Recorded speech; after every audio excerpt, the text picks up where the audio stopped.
What's good? It's your boy Tad Money, and today I'm gonna talk about Ganja Mysticism, which means spiritualism with the ganja herb or the plant.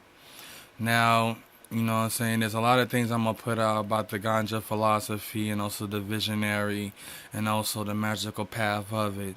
For me being a piehead path or being a part of the piehead path, and me representing the dark side of cannabis, which is dark bud green. I have so much wisdom and knowledge of how the Ganja Empire will fit into the postmodern era that we're living in, and start the beginning of the hemp age, the ganja age, everything that got to do with the plant and the science behind it, and make this plant a universal drug in all forms similar to hard drugs.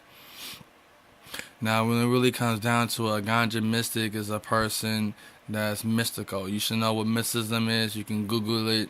You know, it's part of esotericism, but it's really spiritual and really enlightenment. Hindus are mystics. Buddhists are mystics. Those Hinduism and Buddhism are mystical religions, while the other ones are Abrahamic. So when it really comes down to it, though, the whole thing about mysticism is all about soul travel, yoga, meditation, spiritual practices and stuff. And that's what ganja mysticism is that you use cannabis for your spiritual practices and also a shortcut to spiritual awakening. Because when it comes down to using drugs, it do give you a shortcut to spiritual enlightenment, especially when it comes to hallucinogens and cannabis. So when it really comes down to a ganja mystic or mysticism, it's a person that's a ganja enthusiast, but also a spiritual practitioner or a cult practitioner. And ganja mysticism can be for both of the colorful paths within the pie hand path, which is bud green and dark bud green magic. And the whole thing about it is that we masonry, those are ganja mystics. Even though it's about building hemp and having hemp to build things, and also creating ganja towns and ganja social areas, like how you got Chinatown and stuff. I'm talking about stuff like that. This Ganja Empire will impact the earth. Just a simple fact that you can't die from it, and also it opens you up to the spirit realm as well. So this Ganja Empire is going to establish not only in America but also in Canada and Mexico. That's the beginning of it. Then it's going to spread all over the world in due time. You know what I'm saying? Because once Canada legalized cannabis and Mexico do the same thing, then that's when the U.S. is going to start doing that as well. So when it really comes down to it, the ganja mystic is a mystical person that use cannabis for spiritual purposes and a shortcut and stuff like that. And that's what cannabis can do for you. So that's what it really basically is about. A ganja, and I am a Luciferian ganja mystic, which means I represent the dark bud magic. And while the bud magic, not bud magic, but bud green magic, is for the lighter side of people who embrace the white magic sort of thing.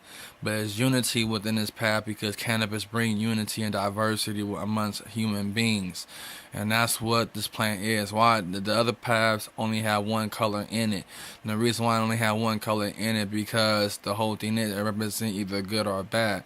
But the piehead path, I think it's like the only path. Yeah, it's the only path that has two magics in it, which is bud green and dark bud green, because there's unity amongst the cannabis and the herb.